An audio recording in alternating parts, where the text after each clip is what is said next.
This L bracket was designed for a 38mm Arca Swiss type tripod head, whether it's ball head or another type. Unfortunately, the two tripods I had didn't have that, so the video I had made will not work for this. But ostensibly what happens is you take this off your tripod, just like a quick release plate.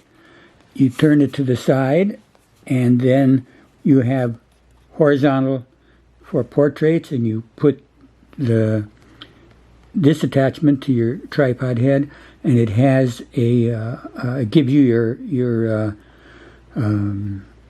vertical or portrait type orientation without having to move your ball head, which becomes problematical sometimes, or your pan head tilt up and down. So just take it off, put it back, and you're back into horizontal.